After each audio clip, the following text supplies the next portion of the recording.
Ada nomornya itu HP Dinkes, tidak pernah dipakai untuk apapun, hanya untuk dapat keluhan dari masyarakat. Ibu, ini mungkin pertanyaan penutup Ibu. Sejauh ini mungkin dari 3 tahun terakhir atau 5 tahun terakhir, penanganan dari Dinas Kesehatan berkaitan dengan pengawasan berkaitan dengan obatan, minuman ataupun makanan, keluhan paling banyak itu terdapat di mana Ibu? Makanan dari makanannya atau minuman atau dari pengawasan obat-obatannya Ibu? Kosmetik ini? dengan makanan yang tidak berizin, keluhan masyarakat. Ya. Masyarakat ini tidak ada keluhan, mungkin masyarakat tidak paham. Oh ya, salah satu kayak program yang lainnya tuh, selain kepada produsen dengan pengawasan, kan pembinaan produsen, pengawasan sarana produksinya, pengawasan sarana distribusi. Itu juga pernah yang saya cerita tadi, hanya pagunya uangnya hilang tadi, makanya daerah tidak bisa memfasilitasi karena kekurangan dana. Sedangkan mengharap dana dari pusat, dana pusat tidak bisa memfasilitasi untuk yang pengawasan distribusi. Distributor hanya bisa pengawasan tempat produk.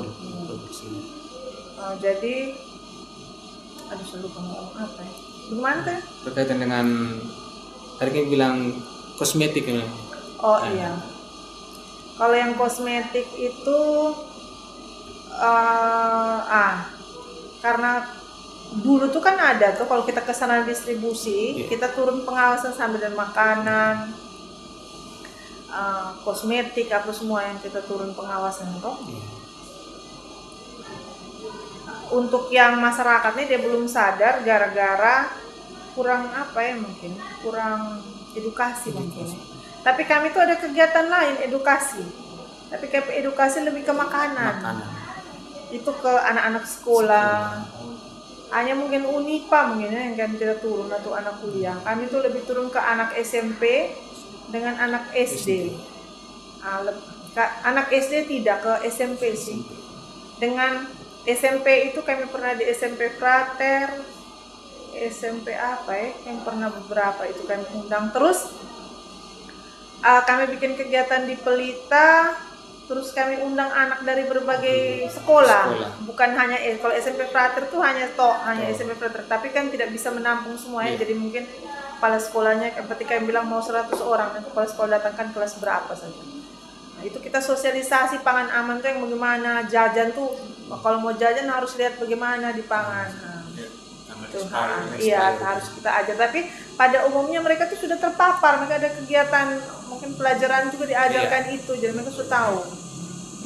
Hanya kita lebih memperdalam, kayak beritahu bahwa di jajanan tuh ada satu warna ini, kita memberitahu terus mereka pikir-pikir. Kadang-kadang mereka sering beli SS yang harga 1.000 nih. Itu kan bahan tambahan pangan banyak, bisa bikin ginjal.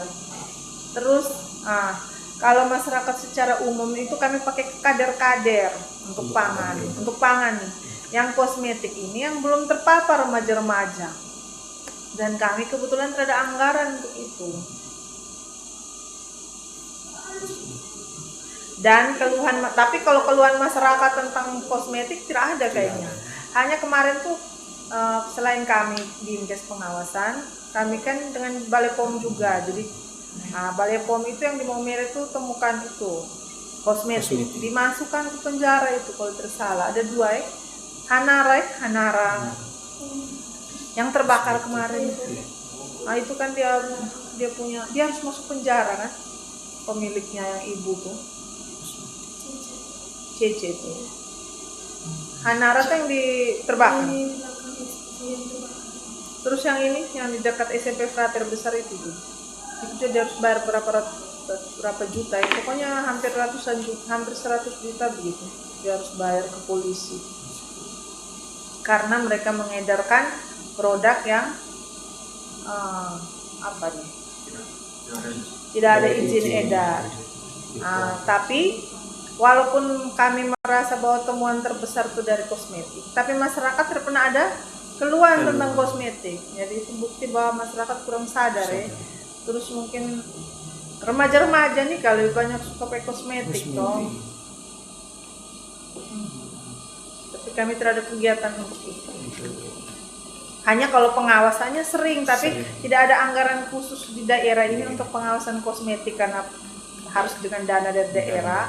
Jadi biasanya Balai POM yang datang turun untuk pemeriksaan. Tapi biasanya libatkan kami juga kalau mereka turun, kalau perlu ditemani. Tapi akhir-akhir ini mereka sering turun sendiri. Kecuali mereka sudah menemukan masalah, baru mereka panggil dan kita untuk jadi saksi dan dinkes.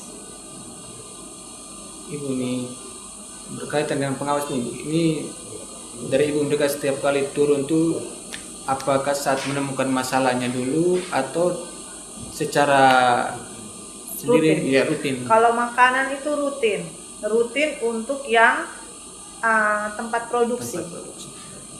Lalu yang untuk distributornya kan tidak ada anggaran tadi. Itu makanan.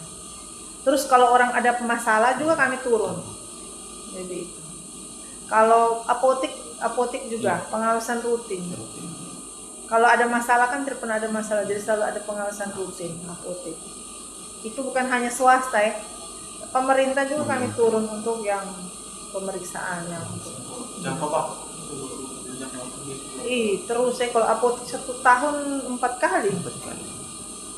Kalau yang jadi kalau apotik tuh kami sampai periksa kayak untuk jamin pasien keamanan pasien. Obat ini diambil dari mana, ada nomor izin edarnya tidak, APBF-nya jelas atau tidak. Ada pertanyaan? Pertanyaan tambahan? Sudah? Ibu, Oh iya. sekian Ibu sudah mau menjawab pertanyaan kami. Iya. Dan terima kasih banyak Ibu sudah meluangkan waktu dan kesempatannya untuk kami mahasiswa semester 5 Fakultas Hukum. Oke. Selamat Kalian siang. ikut dosen nama siapa? Kalau untuk dosen mata kuliah pembimbing konsumen Ibu Faya, Saya kenal Pak Grafik. yaitu kan penyidikan. Oh, di Dekan Fakultas Hukum. Oh iya. Ibu Pak Grafik.